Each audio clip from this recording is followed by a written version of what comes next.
이스라엘 백성들이 저 미스바성에 모였지요. 우상을 버리고 어린 양을 취해서 하나님 앞에 번제로 드리면서 복음을 회복했습니다. 그런데 그 모임을 블레셋이 막으려고 애를 썼습니다. 그러나 못 막았습니다. 오히려 블레셋이 망했습니다. 도단성 운동도 저 아람 군대가 쳐들어와서 막으려고 했는데 못 막았습니다. 왜? 하나님이 너무 그 모임들을 기뻐하시고 축복하시기 때문입니다. 우리 세계 렘넌트 대회도 막으려고 오만 짓을 다 했음에도 불구하고 못 막았습니다. 하나님께서 기뻐하시는 모임은요, 누구도 막지를 못합니다. 그리고 언약 가진 자들의 모임은요, 모자를 움직입니다. 그래서 마태복음 18장 18절 이하에 진실로 너희에게 이르노니 무엇이든지 너희가 땅에서 매면 하늘에서도 매일 것이요 무엇이든지 땅에서 풀면 하늘에서도 풀리리라. 너희 중에 두 사람이 땅에서 합심하여 무엇이든지 구하면 하늘에 계신 내 아버지께서 그들을 위하여 이루게 하시리라. 두세 사람이 내 이름으로 모인 곳에는 나도 그들 중에 있느니라 그랬습니다. 이 모임의 역사가 여러분에게 회복되어지기를 바랍니다. 언약 가진 자들의 모임은요, 하늘 보호자를 움직입니다. 언약은요, 하나님의 약속이지 않습니까? 복음과 복음운동, 이걸 위한 모임들에 하나님께서 함께 하시겠다 약속하셨어요. 그리고 하나님께서 역사하시겠다. 오늘 예배가 하나님께서 원하시는 축복의 모임인 줄 믿습니다. 바로 여기에 우리 하나님께서 역사하시고 현장에서 복음과 전도 때문에 여러분이 모인다. 하나님이 기뻐하시는 모임입니다. 하나님께서 반드시 역사하심을 믿으시기를 주의 이름으로 축복합니다. 하나님께서 우리와 함께 하신다. 이거하고 하나님이 역사하신다. 약간 다르지요. 함께 하시는 하나님께서 능력으로 뭔가를 이루신다는 말씀입니다. 자, 그런데 오늘 17절에 보세요. 내가 명하는 이 일에 너희를 칭찬하지 아니하나니 이는 너희의 모임이 유익이 못되고 도리어 해로움이라. 광야길 이스라엘 백성들 가운데 이 유익되지 못한 해로운 모임이 있었다 그 말입니다. 그래서 오늘 고린도 교회를 칭찬을 못하겠다는 겁니다. 고린도 교회도 그렇게 해로운 모임이 있기 때문에 18절에 먼저 너희가 교회에 모일 때 너희 중에 분쟁이 있다함을 듣고 어느 정도 믿거니와 너희 중에 파당이 있어야 너희 중에 옳다 인정함을 받는 자들이 나타나게 되리라. 유익이 안 되고 해로운 이유가 뭡니까? 분쟁이 있고 또 파당이 있기 때문이라고 했습니다. 여러분, 고린도 교회 그때 당시는요, 노예 제도가 있었답니다. 교회도 노예도 오고 교회에 노예도 오고 주인도 옵니다. 그런데 주인들이 노예와 같이 하겠습니까? 못하잖아요. 교회라지만요, 방위병과 스타가 어울리겠습니까? 그러나 교회는요, 스타도 있지만요, 방위병도 있습니다. 그렇죠? 방위병 장로가 있는 반면에 스타 집사도 있는 데가 교회요. 그래서 갈라디아 3장 28절에 유대인이나 헬라인이나 종이나 자유인이나 남자나 여자나 그리스도 안에서는 하나이니라 했습니다. 그런데 유익이 안 되는 문제가 뭐였습니까? 20절부터 그런즉 너희가 함께 모여서 주의 만찬을 먹을 수 없으니 이는 먹을 때에 각각 자기의 만찬을 먼저 갖다 먹음으로 어떤 사람은 시장하고 어떤 사람은 취함이라. 너희가 먹고 마실 집이 없느냐? 너희가 하나님의 교회를 업신여기고 빈무한 자들을 부끄럽게 하느냐? 내가 너희에게 무슨 말을 하랴? 너희를 칭찬하랴? 칭찬하지 않노라. 그랬습니다. 고린도 교회를요, 바울 사도가 칭찬하지 않는다 그랬습니다. 왜? 파당과 분쟁이 때문에. 그런데 이게요, 만찬 때 서로 분리되는 겁니다. 원내스가 되지 못하고 만찬 때마다 서로 분리가 돼요. 여러분, 초대교회는요, 절기 때마다 성만찬을 거행했습니다. 예수께서 마지막 6월절에 제자들과 만찬을 나누지 않습니까? 그게 최초의 성만찬이었는데, 만찬 중에 떡을 떼주시면서 이건 받아 먹어라. 이게 내 떡이다. 너희를 위한 내 살이다. 그리고 포도즙을 나눠주면서 마셔라. 이게 너희를 위하여 흘리는 내 피다. 그렇게 말씀하시면서 성찬식이 거행됐는데, 우리는 성찬식 때 간단하게 떡 한 조각과 포도즙 한 잔을 나누시면요, 초대교회는 성찬 예식이 사실 저녁 식사였어요. 그래서 성만찬 그러잖아요. 문제는요, 먼저 먹는 사람은 많이 먹어가지고 배부르고, 늦게 먹은 사람은 음식이 부족해가지고 불만이야. 바울 사도가 그걸 지적하면서 복음으로 답 주는 겁니다. 그게 성찬이죠. 분쟁과 파당이 있는 모임에서 예수께서 직접 성찬을 집례한다. 그렇게 한번 생각해 보십시오. 24절에 떡을 가지고 축사하시고 떼어 이르시되 이것은 너희를 위하는 내 몸이니 이것을 행하여 나를 기념하라 하시고, 총회나 노회가 모여가지고 회의하기 전에 반드시 성찬식을 먼저 합니다. 그런데 총회와 노회는요, 우선 안건을 처리하기 위해서 모이잖아요. 그런데 성찬식하고 우리 싸우지 맙시다. 예수의 살과 피를 나눈 형제들이니까 이제 싸워서는 안 됩니다. 성찬식을 먼저 그렇게 하지만요, 막상 회의에 들어가면 자기 주장을 관철하기 위해서 애를 씁니다. 고집도 부리고 또 싸우기도 합니다. 그런데 사실 주의 성찬에 참여했다면요, 분쟁과 파당이 무너져야 정상입니다. 그렇겠죠?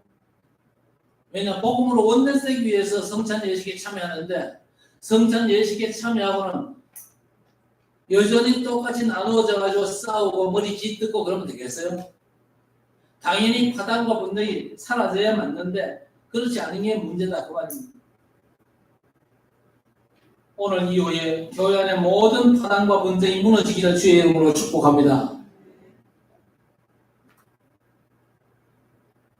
복음 전하고 복음 듣다가 싸움의 모든 동기들이 다 사라져야 그게 정상이에요. 오늘 바울 사도가 바로 그 얘기를 하는 겁니다.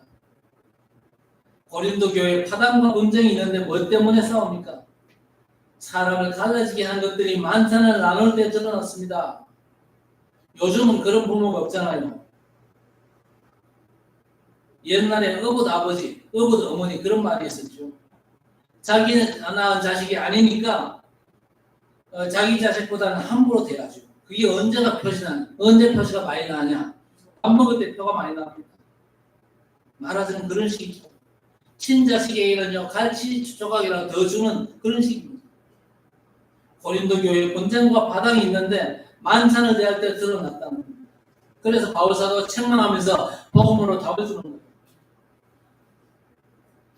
그게 성찬입니다.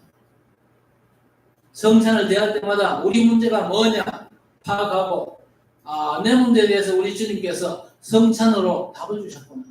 성찬은 뭘 의미합니까? 그리스도의 복음을 의미하는 겁니다. 그리스도께서 복음을 우리에게 주셨네. 그렇다면 내게 어떤 게 문제가 되냐? 문제될 게 아무것도 없다. 그렇게 답을 내야 정상이다, 그 말입니다. 왜 바울 사도가 예수께서 처음 성만식하는 그 장면을 오늘 본문에 다시 끄집어냈겠습니다. 복음으로 답을 주는 것이죠. 예수께서 떡을 주시면서 내 살인이 받아 먹으라. 포도잔을 주면서 받아 마시라. 이게 내 피다. 그러면서 이 떡과 잔을 마시지 아니하면 나와 상관이 없다 그랬습니다. 무슨 얘기입니까? 예수 생명, 예수 능력의 복음이 우리에게 완전한 답이라는 사실을 말씀하시는 겁니다. 그러면서 이것을 향하여 마실 때마다 나를 기념하라 그랬습니다. 절대 잊지 말라는 거죠. 꼭 기억하고 복음 제대로 누리라는 겁니다. 내 살과 피, 이걸 예수님 재림할 때까지 기념하고 누리라는 거죠. 그러면서 주의를 줍니다. 27절에 누구든지 주의 떡이나 잔을 합당하지 않게 먹고 마시는 자는 주의 몸과 피에 대하여 죄를 짓는 것이라. 사람이 자기를 살피고 그 후에 이 떡을 먹고 이 잔을 마실지니 주의 몸을 분별하지 못하고 먹고 마시는 자는 자기의 죄를 먹고 마시는 것입니다. 그러므로 너희 중에 약한 자와 병든 자가 많고 잠자는 자도 적지 아니하니 우리가 우리를 살폈으면 판단을 받지 아니하려니와 우리가 판단을 받는 것은 주께 징계를 받은 것이니 이는 우리로 세상과 함께 정죄함을 받지 않게 하려 함이라 하였습니다. 지금 고린도 교회 성찬을 오해하고 잘못 참여한 사람들이 있어요. 자기가 살피지 못하고 참여했습니다. 오늘 성만찬 한다지, 오늘 배 터지게 먹을 날이구나, 이렇게 참여하는 거예요. 자기가 살피지 못하고 참여하는 거예요. 하나님께서 오늘 성찬 예식을 통해서 복음에 답을 주시는구나, 이렇게 하고 참여하면 문제될 게 없어요. 그렇죠? 그러니까 자기를 살피지 못하고 잘못 성찬식에 참여했다가 어떻게 됐습니까? 병도 들고 죽기도 하고 그랬거든요. 자, 그런 문제가 생기면 앞으로 겁이 나가지고 성찬식에 참여하겠어요?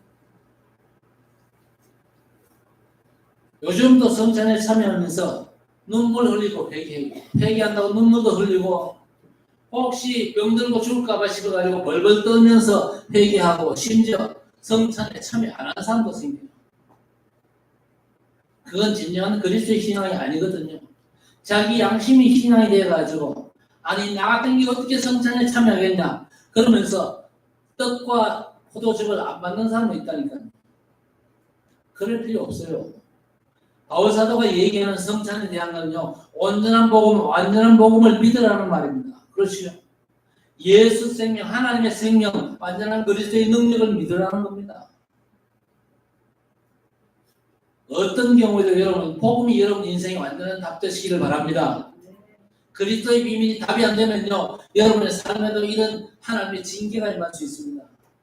그리스도 복음의 비밀이 여러분에게 답이 안 되면요, 하나님의 징계는 차치하고서라도 이 흑암이 여러분들 그냥 둡니까? 내가 교회를 평생 다녔는데요. 내가 장로고 목사인데요. 그게 나를 지켜주는 게 아닙니다. 그리스도의 복음만이 나를 지켜내는 거예요. 그걸 여러분이 확신하지 못하면 진짜 곤란합니다.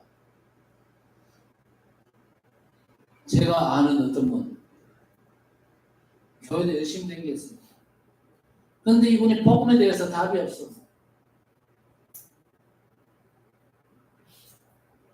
복음에 대한 답이 없으니까요. 이 사람이 교회 생활은 뭡니까? 종교 생활이잖아요. 그냥 교회 왔다 갔다 하고 헌금 좀 하고 뭐 그 정도인데 때로는요 내가 예수 믿는다고 고백도 해요. 예수 믿는다고 고백해도 그리스도의 비밀이 없으면요 사단의 공격 앞에는요 완전히 거벌판입니다. 당할 수밖에 없어요. 그러니까 이 사람에게 정신문제가 왔는데 그 정신문제 때문에 젊은 나이에 이 사람이 죽었어요. 그 사람은 죽고 말합니다.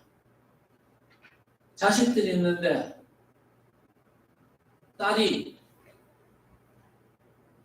뭐 어쨌든 간에 그 집이 좀 살기 경제가 괜찮았어요. 그래가지고 맏아들한테 빌딩도 사주고 딸한테 빌딩도 사주고 그 사위가 누구냐 목사예요. 그러니까 그 딸은 사모입니다.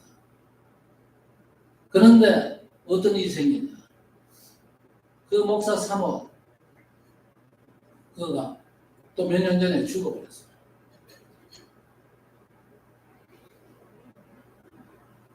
복음을 전혀 모르면 그리스도의 비밀이 전혀 없는 거예요. 여러분 교회 다니는 게 다가 아닙니다. 그리스도의 비밀을 아셔야 돼요. 그리스도의 비밀이 없으면요 사단의 공격에 흑암의 공격에 이건요 무너질 수밖에 없습니다. 그리스도의 비밀이 있으면요 절대 무너지는 법이 없습니다. 사단이 김 목사를 죽이려고 발악을 했잖아요. 미국에 있을 때. 제가 쓰러지면서 하나님 앞에 기도했잖아요. 하나님 그리스도 복음 때문에 내가 살아야 될 이유가 없다면 오늘 불러가셔도 좋습니다만 복음 때문에 살아야 될 이유가 있다면 하나님 제 생명 지켜주실 줄 믿습니다. 안 죽고 지금 여러분 앞에 서 있잖아요. 제가 잡은 언약은 모세 언약입니다. 모세가 나이 120까지 눈이 흐리지 않았고 기력이 쇠하지 않았다. 하나님께서 잡은 언약을 틀림없이 지키실 줄 믿습니다. 근데 그 집에 문제가 또 뭔 문제냐? 또 막내가 이게 또 문제예요. 막내가. 어찌된 일인지요. 이 마지한테 그리고 딸한테는 빌딩도 사주고 했는데 이 막내한테는 그냥 공부만 시켰는가 봐. 그러니까 막내가 화가 불타고 난 거예요. 이래가지고는요. 완전히 의욕이 끊어버렸어요. 이래가지고 그저 누나가 죽어도 오지를 않아요. 그리고 조카가 결혼을 해도 결혼식에 오지도 않아요. 완전 집구석이 완전 흥망되어 버렸어요. 제가 그걸 보면서 마음속에 우리가 그리스도를 안다는 것은 엄청난 겁니다. 그리스도를 모르는 사람들이 너무 많거든요. 교회를 다니고 목사 장로가 돼도 그리스도의 비밀을 모르는 사람들이 많아요. 그리스도는 하나님의 비밀이라고 했습니다. 그 안에 하나님의 모든 것이 감추어져 있다고 그랬습니다. 감추어져 있기 때문에 웬만한 눈 가지고는 안 보여요. 안 드러나요. 하나님의 나라는요, 뭡니까? 침토하는 자의 것입니다. 침토하는 자가 그 취한다고 했습니다. 여러분, 그리스도 이름으로 하나님 나라의 비밀이 여러분에게 진짜 깨달아지고 보여지고 누려지는 귀한 역사가 있게 되기를 바랍니다. 우리가 시험치고 노력해가지고 하나님 자녀가 된 게 아니잖아요. 하나님의 은혜에 따라 믿음으로 말미암아 구원을 얻었나니 이것이 너희에게서 나는 것이 아니요 하나님의 뭐라? 하나님의 선물이라 그랬어요. 그렇죠. 여러분이 그리스도 안에 받은 구원은요 최고의 선물인 줄 믿으시기 바랍니다. 자, 오늘 성찬에 대해서 크게 세 가지 선이 있거든요. 첫째는 뭡니까? 화채선입니다. 이 화채선은 저 카톨릭에서 주장하는 겁니다. 떡과 이 잔이 목구멍으로 넘어갈 때 진짜 예수의 살과 예수의 피로 변한대요. 여러분 성당 가보신 분은 알겠지만요. 일반 신도들 직접 떡을 받지를 못합니다. 신부가 떡을 포도주에 찍어가지고 입에다 넣어줘요. 그게 예수님 살이다, 예수님 피다 그러면서. 아니, 그게 예수님 살과 피로 변한다면 내가 만질 수 있어야겠죠. 아무나 만질 수가 없다는 겁니다. 성경도 못 읽게 했어요. 성경은요, 사제들만 읽었어요. 왜? 성경 해석본은 사제들만 가지고 있다. 그러니까 일반 신도들은요, 성경에 대한 참지식이 전혀 없습니다. 성경이 이렇게 되어 있지 않냐, 이렇게 얘기해도 신부님이 이랬다, 교황님이 이랬다는 겁니다. 여러분, 신부님, 교황님, 하나님입니까? 우리와 똑같은 사람입니다. 그렇죠? 그러니까 이 카톨릭은요, 성경보다 카톨릭 교회가 윗니다. 그리고 사제의 말을 성경보다 더 신뢰하고 교황 말을 더 믿어요. 그 틀린 거거든요. 두 번째는요, 임재선입니다. 루터 교회에서 주로 믿는 거죠. 떡과 포도주가 예수의 살과 피는 아니지만 굉장한 영적인 의미가 있대요. 그래서 영적인 임재설을 주장합니다. 떡을 먹고 포도주를 대할 때 그래서 병도 나을 수 있다. 그렇게 믿는 겁니다. 그렇다면 우리 개혁교회는 뭡니까? 기념설입니다. 예수께서 이 떡을 먹을 때마다 잔을 마실 때마다 나를 기념하라 그랬잖아요. 그래서 기념설입니다. 그리스도의 십자가 고난과 죽음, 부활의 비밀을 기억하고 누리고 영향받아가지고 언약하신 그리스도의 증인으로 살라는 겁니다. 여러분, 우리가 상기하자 6.25 그러잖아요. 뭐 태극기 건다고 그게 기념하는 겁니까? 그날에 영향받아가지고 다시는 다른 나라에게 침략당하지 않고 우리 스스로 나라를 지켜내자. 그렇게 영향받는 게 기념하는 겁니다. 예수께서 떡과 포도주로 성찬을 시행하면서 이를 행할 때마다 나를 기념해라. 이 떡과 잔을 먹고 마실 때마다 주의 죽으심을 전하는 것이니라 했습니다. 복음으로 영향주는 그런 전도자의 삶을 살라는 말입니다. 그래서 우리는 먼저 복음으로 하나 되는 모임을 하나님이 기뻐하신다는 사실을 아셔야 됩니다. 마태복음 1장 1절 이하에 아브라함부터 예수의 부모 마리아와 요셉까지 42대를 거쳐가지고 그리스도께서 이 땅에 오셨잖아요. 그런데 그 계보를 보면요, 도무지 이해가 안 되는 내용들이 많습니다. 먼저 유다가 다마리에서 베레스와 세라를 낳고 그랬습니다. 성경 모르는 분들은 뭔 말인지 모르겠지만요, 이건 엄청 호로서는 계보입니다. 더 쉽게 말씀드리면 개 같은 계보입니다. 이거는요. 왜? 유다가 누구로 말미암아 자식을 낳았다? 다말로 말미암아. 다말이 누굽니까? 유다의 며느리요. 자기 아들의 마누라입니다. 이런 일이 있을 수가 있겠습니까? 시아버지가 며느리를 통해서 쌍둥이 베레스와 세라를 낳았다는 게 말도 안 되는 계보잖아요. 너무나 추한 계보입니다. 그 계보가 이어져 가지고 그리스도께서 이 땅에 오신 겁니다. 그리고 기생 아합이요. 그렇게 천박한 기생 아합이 다윗왕에 매종을 했습니다. 그리고 이방 여자 룻도 나옵니다. 이스라엘 백성들 이방인과는요 상정도 안 하잖아요. 그런데 이방 여인 룻이 예수님의 계보에 들어가 있습니다. 더 한심스러운 얘기가 또 나오잖아요. 우리아의 아내 밧세바. 아니 내 아내에게서 아기를 낳아야 되지 왜 남의 아내에게서 애를 낳냐 말이에요. 우리아가 누굽니까? 다윗 왕의 신복 장군입니다. 그 신복 장군 우리아의 아내에게서 다윗이 솔로몬을 낳았어요. 이거 완전 그저 개차반이잖아요.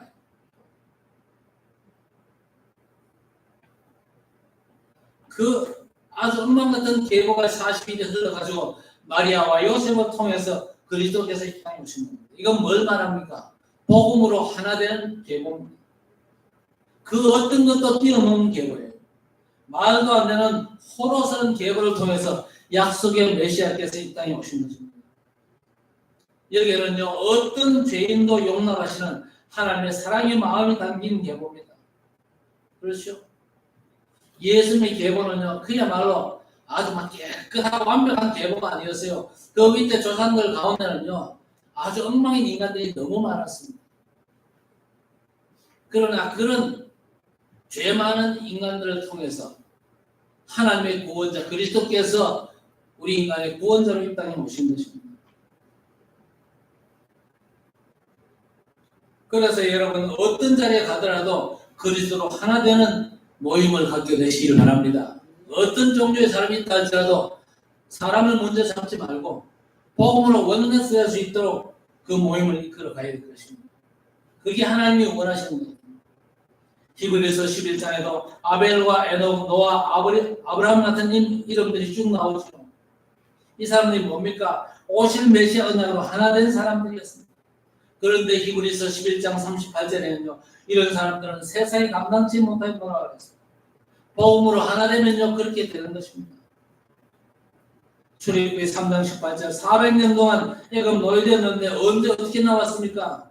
애굽 땅에 9 재앙이 임해도 바로는 히브리인들을 절대 안 보냅니다. 바로는 사단을 상징하는데 안 보내주는 게 당연하잖아요. 언제 출애굽합니까? 양자가 사는 집 임방과 좌우 문석주에 바른 그날 출애굽을 하게 됩니다. 그래서 고린도전서 5장 7절에 우리의 유월절 양 그리스도께서 희생되셨느니라. 우리 대신 희생되신 그리스도의 피로 하나 될 때에 모든 흑암과 재앙이 무너지는 줄 믿습니다. 어떤 문제에서 사람 쳐다보지 말고 이 땅에 오신 그리스도 그분만 쳐다보시기를 바랍니다. 유월절 양의 피 바른 날 바로 항복했거든요. 그래서 부활하신 예수께서 제자들에게 다른 얘기 절대 안 하셨습니다. 그리스도와 하나님 나라의 일을 40일 동안 말씀하셨거든요. 제자들은 그걸 이해를 못해가지고 이스라엘 나라를 회복하심이 이때니까 물었잖아요. 그때 예수께서 그건 너희 알 바 아니다. 오직 성령이 마시면 권능받고 예루살렘 유대 사마리아 땅 끝까지로 내 증인되리라는 게 받을 응답이에요. 이 약속 잡고 사도행전 1장 14절에 오로지 저녁 기도에 힘씁니다. 3천 제자가 사도의 가르침마다 교제하고 떡을 떼며 오로지 기도에 힘씁니다. 복음으로 하나 된 겁니다. 가는 현장마다 복음으로 하나 되는 모임이 회복되기를 주의 이름으로 축복합니다. 시간표가 됐거든요. 자, 그러면 복음이 뭡니까? 로마서 1장 1절에 예수 그리스도의 종 나 바울은 사도로 부르심을 받아 하나님의 복음을 위하여 택정함을 입었으니 하나님의 복음이 하나님의 유일한 방법입니다. 예수 그리스도십니다. 그 복음이 복음될 수 있었던 이유가 뭡니까? 로마서 1장 2절 이하에 육신으로 다윗의 혈통으로 나셨고 하나님은 영이신데 영이신 하나님께서 인간의 몸을 입고 오신 게 그리스도십니다. 영이신 하나님께서 영으로 계실 때는요 인간 구원할 능력은 가졌지만요 조건을 못 갖춘 겁니다. 그런데 하나님께서 인간 몸을 입고 그리스도로 오셔야만 인간을 구원할 조건이 완성되죠. 그래서 다윗의 혈통에서 나셨다는 사실이 중요합니다. 그리고 동정녀 마리아에게서 나신 게 굉장히 중요한 말입니다. 다윗의 혈통에서 나셨다 그 말은요 그리스도께서 사람으로 이 땅에 오셨다는 얘기고 동정녀 마리아에게서 나셨다 그 말은 남자 없이 하나님의 성령의 능력으로 잉태되셨다 그 말입니다. 그리스도는요 반드시 하나님의 능력으로 사람을 이 땅에 오셔야 돼요. 그렇죠? 그래야 사람을 구원하실 수 있거든요.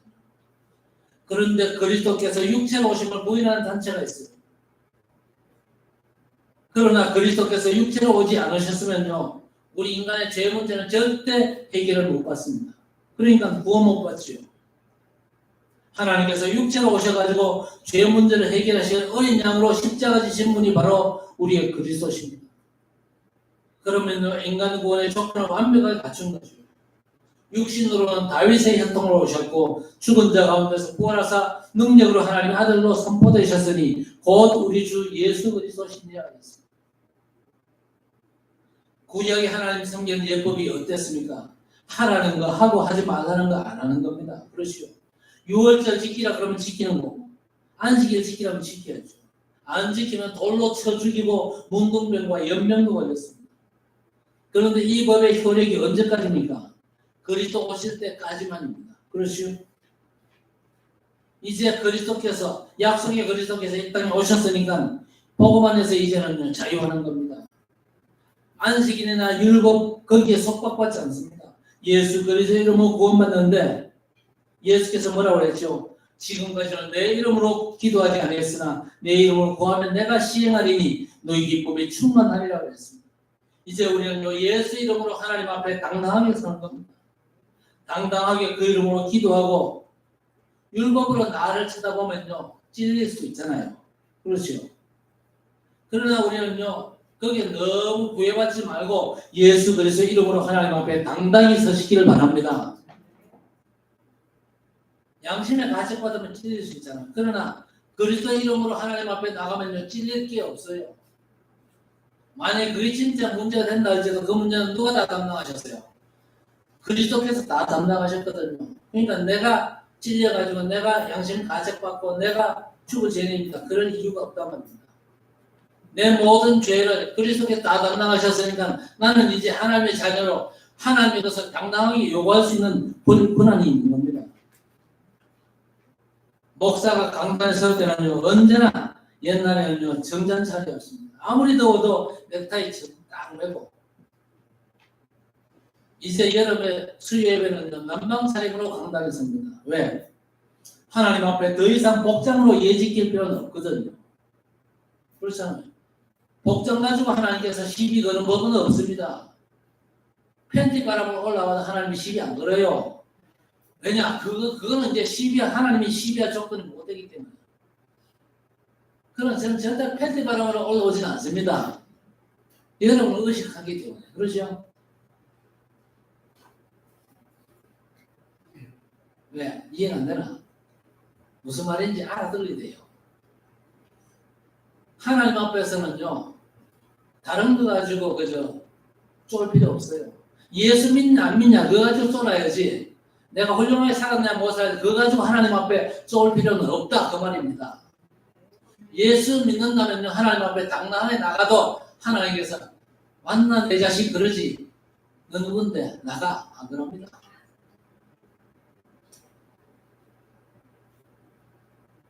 수년 전까지는 목사 가운이 따로 있었잖아요. 성탄절 할 때 저도 가운이 입는데, 그러나 이제는요 반바지를 입든 남방을 입든 하나님 앞에 굳이 복장으로 예지킬 필요는 없어요. 하나님 앞에는 그리스도 이름으로 나갈 뿐입니다. 그렇죠? 여러분 정말로 그리스도로 옷 입게 되시기를 주의 이름으로 축복합니다. 사람 앞에는요 예를 지켜야 돼요. 이걸 착각을 해가지고 사람 앞에서 멋대로 해도 된다 이렇게 잘못 생각하는 사람도 있습니다. 그러나 사람 앞에서는 예를 지켜야 돼요. 절대 살인 안 됩니다. 효도해야 돼요. 부모님께 효도해야 됩니다. 내 예수 믿는데 우리 부모님한테 좀 뿌려도 그게 뭐 문제가 되냐? 그건 아주 악하고 틀린 생각이에요. 당연히 부모에게 효도해야 돼요. 그렇죠? 부모가 굶주리면요 밥 사드려야 돼요. 부모가 헐벗어서면요 옷 사입혀야 돼요. 그게 당연한 겁니다. 그렇죠? 그리고 도둑질하면 안 되고 사기치면 안 되고 가늠하면 안 되고 남 상처 주는 것도 안 돼요. 그래서 다른 사람 대할때도요 좀 조심하시길 바랍니다. 내가 이런 소리 해가지고 저 사람한테 상처를 줄까 말까, 저 사람이 힘을 얻을까 그래야 되는데 혹시 내가 이런 말 해가지고 저 사람 상처 입지 않을까 그런 말은 안 하는 게 좋죠. 하나님 앞에서는요 다른 예가 필요 없고 예수 그리스도 이름으로 나가면 되는 거예요. 왜냐? 예수 그리스도 외에 그 어떤 예도 하나님은 안 받으시거든요. 내가 이만큼 훌륭한 일을 했는데 그거 가지고 하나님 앞에 갈 수 있습니까? 하나님께서 여러분이 한 훌륭한 일 그걸 하나님 기뻐하실까요? 아닙니다. 하나님은요, 우리 인생의 모든 문제를 해결하신 예수 그리스도 그 이름으로 하나님 앞에 서는 것만 기뻐하십니다. 그리고 여러분 가는 모든 현장에 복음으로 하나된 모임들이 구성되어지기를 바랍니다. 그 현장에 뭘로 답을 줘야 됩니까? 복음으로 답 주신 성도가 되셔야 됩니다. 현장에 복음으로 답 주는 작은 모임이 구성되어야 돼요. 그걸 하나님이 기뻐하시게 됩니다. 왜냐? 문제가 수억의 문제랄지라도 하나님의 답은 복음밖에 없습니다. 복음으로 현장에 답 주는 여러분 되시기를 주의 이름으로 축복합니다. 세 번째는 오늘의 응답을 위한 모임이 중요합니다. 많은 분들이 천국의 소망을 갖습니다만은요, 그것도 좋습니다. 그런 천국은 벌써 우리에게 보장된 거거든요. 문제는 오늘 하나님께서 준비한 보좌의 응답을 놓치면 안 되거든요. 오늘을 위한 보좌의 응답이 뭡니까? 치유입니다. 여러분, 이 치유는 근본이고 기본 사명입니다. 그리고 우리는 세계 복음할 사람들인데 우리에게는 다민족이 또 중요합니다. 주변의 다민족들의 영적인 상태를 체크하는 오늘의 응답을 위한 모임이 너무 절실합니다. 그리고 응답은요, 흐름을 포럼하는 겁니다. 기도와 말씀의 흐름, 전도와 현장 흐름, 237 5천종족과 시대 흐름을 확인한다면 하나님께서 천지 계획의 전무후무 시공간 초월의 응답으로 역사하실 것입니다. 중요한 건요, 복음으로 하나 되는 모임과 예배입니다. 그리고 오늘 바울사도 합리적인 얘기를 먼저 하거든요. 22절에 보세요. 너희가 먹고 마실 집이 없어 꼭 교회에서 먹고 마시냐. 그러면서 33절에 형제들아 먹으러 모일 때 서로 기다려라 그랬습니다. 욕심으로 먼저 먹지 말고 기다리라는 합리적인 얘기를 합니다. 그러나 성찬식으로 답을 주지요. 어떤 문제도 복음으로 답을 내셔야 됩니다. 요즘 성찬 예식은요, 그야말로 예식으로 간단하게 진행되잖아요. 그냥 떡 한 조각 줍니다. 그리고 한 컵 포도즙으로 이제 성만찬이 진행되는데 그거 가지고 배불리려고 하는 생각 없잖아요. 그러니까 초대교회 때는요, 성만찬이 만찬 저녁 식사였습니다. 여러분, 교회는 그리스도 안에서 하나님의 자녀된 성도들의 거룩한 모임입니다. 하나님께 예배드리고 성찬을 통해서 그리스도의 비밀을 누리면서 그리스도의 복음을 전하는 단체입니다. 그런데 일부 신자들이 거룩하게 지켜야 될 주의 만찬을 일반 식사로 전락시켰어요. 또 자기들의 배만 불리는 수단으로 삼았습니다. 그래서 주의 만찬을 본질적으로 더럽히고 결과적으로 교회를 업신여기는 잘못을 범한 겁니다. 그리고 교인들 중에 강한 자를 아주 부끄럽게 만들었던 것입니다. 여러분, 성도는요, 그리스도를 머리로 한 지체들입니다. 하나님을 아버지로 섬기는 한 형제들이지요. 자기들끼리만 먹고 마심으로 해서 강한 자들 아주 부끄럽게 한 겁니다. 열등감과 굴욕감을 빠뜨려가지고 그리스도의 몸을 분리시키는 그런 죄악을 범합니다. 그것 때문에 책망받았죠. 자, 그런데 이 광야길 이스라엘 백성들의 실수를요, 오늘날 교회에서도 얼마든지 범할 수 있습니다. 그렇죠? 왜냐? 출애굽기의 광야길 이스라엘 백성들도 그리스도의 신령한 음식을 먹은 교회거든요. 광야 교회라 그랬잖아요. 그래서 모든 교회는요, 그리스도에 인해서 이 땅에 존재하고 오직 그리스도만을 위한 단체로 역할을 해야 되는 것입니다. 그리스도를 머리로 해서 그의 지체된 성도들이 성만찬을 통해서 하나가 되고 그리스도로 말미암은 축복을 함께 나누고 그리스도의 고난과 죽음 그리고 부활의 비밀을 증거해야 하는 단체가 교회입니다. 그래서 복음 누림으로 하나됨을 결코 놓치지 말아야 될 것입니다. 안타깝게도 오늘 고린도 교회는요, 하나 되지 못하고 분쟁과 파당이 있어가지고 하나님께서 사도 바울을 통해서 책망하고 권면하신 겁니다. 교회는요, 어떤 경우에도 하나됨을 파괴해서는 안 돼요. 내가 좀 양보하고 손해보고 희생할지라도 하나됨을 굳게 하는 게 교회의 본질입니다. 그리고 연약한 자들 항상 배려하고 돌봐야 됩니다. 어떤 교회든지 연약하고 도움이 절실한 이들이 반드시 있게 마련입니다. 저들을 외면하는 건요, 하나님의 뜻과는 반대되는 것이거든요. 그래서 오늘 만찬에 일찍이 와가지고 배 터지게 먹은 사람들 책망받았잖아요. 그렇게 배고프거든 집에서 먹고 와라. 그리고 만찬을 위해서 왔거든 다른 사람들 기다려줘. 먼저 먹지 말고 다른 사람 기다려주라는 겁니다. 여러분, 이건 비단 성만찬의 문제만은 아니거든요. 교회 생활에 배려와 도움이 필요한 사람들이 내 옆에 있습니다. 잘 챙겨주시기를 바랍니다. 그리고 성만찬의 본뜻을 잘 헤아려야 됩니다. 나를 위해 성육신하시고 고난당하시고 죽어 부활하시 함께 하신 그리스도 온전히 누리고 증거하는 최고의 사명 잘 감당하시기를 우리 주님의 이름으로 간절히 축원합니다.